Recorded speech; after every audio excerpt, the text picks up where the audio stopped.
Bom, pessoal, nessa aula de hoje nós vamos aprender a fazer algumas conexões no Power BI. Então aqui eu estou usando o Power BI Desktop, lembrando que no ambiente desktop a gente inicia, a gente começa a desenvolver os nossos dashboards, né?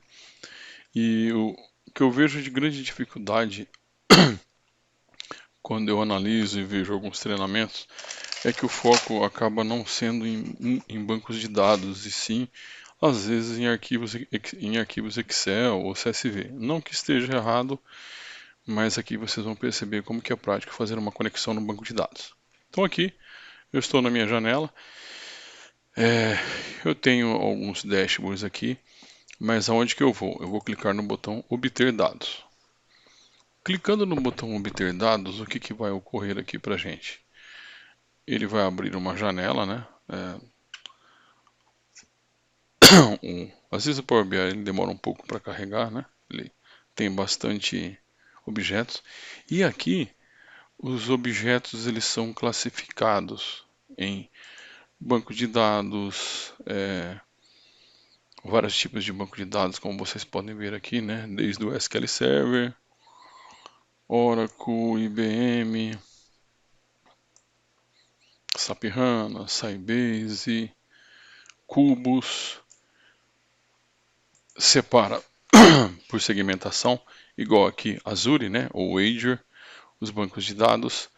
E aqui, clicando, a gente poderia, por exemplo, conectar também algum serviço online. No nosso caso aqui, eu vou escolher aqui um banco de dados SQL Server.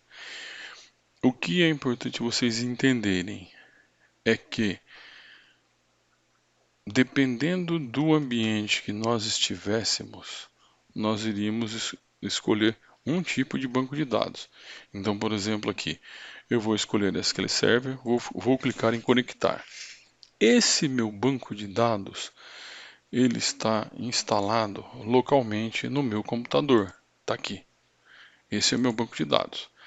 Mas ele poderia ser que eles estivessem na nuvem.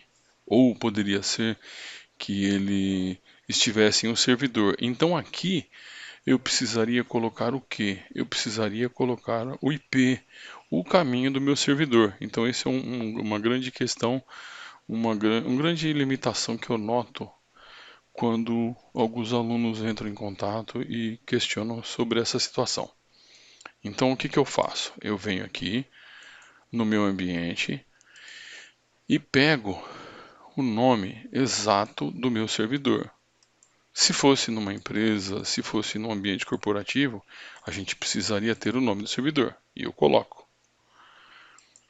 O Power BI pergunta se a gente quer um banco de dados específico. Não, eu não quero.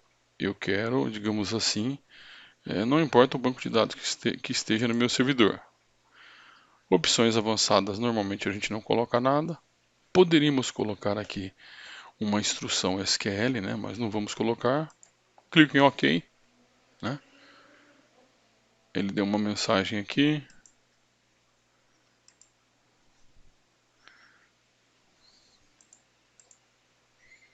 Clico em OK. E aí ele começa a tentar entrar e fazer em contato. O que que acontece aqui?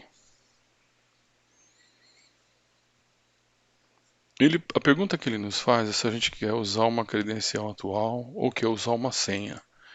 Normalmente, então eu clico aqui, não vou escolher essa opção aqui, nenhuma dessas opções, né? Não vou escolher nenhuma dessas opções aqui e vou clicar em banco de dados e vou colocar a senha SA, minha senha, usuário SA123. Clico em conectar e ele já conecta no meu banco de dados.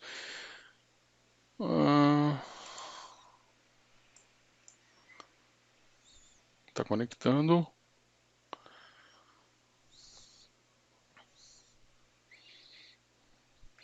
Nesse momento, ele mostra todos os bancos de dados que tem no meu servidor aqui. Então agora a gente já estaria quase preparado, quase apto a fazer a nossa conexão. Por exemplo, eu venho aqui no banco de dados AdventureWorks, eu posso escolher uma tabela qualquer, certo? Aqui estão as nossas tabelas, ok? E escolhendo uma tabela específica, automaticamente essa tabela ela iria para dentro aqui do nosso ambiente. Por exemplo, aqui, no meu caso, perdão, uma correção. Além das tabelas, ele também enxerga objetos de visualização, objetos view. Por exemplo, eu tenho essas views aqui, ó, VW dados produto, VW dados venda geral, que são é, objetos de visualização que já estão prontos no meu banco de dados.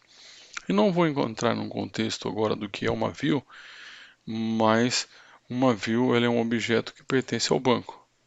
Então eu vindo aqui, eu tenho as tabelas e eu tenho aqui as exibições que são as views.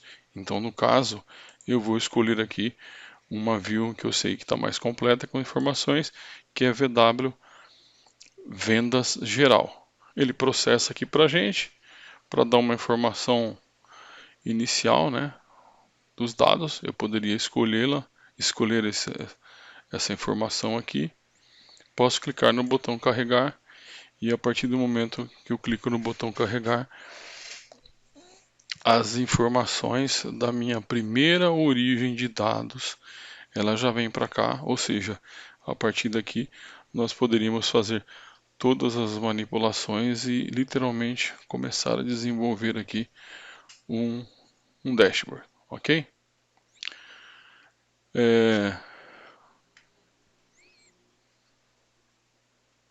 A partir desse ponto, nós só temos que salvar o arquivo para que você não perca as informações que você gerou até o momento. Pessoal, por hoje é só. Muito obrigado.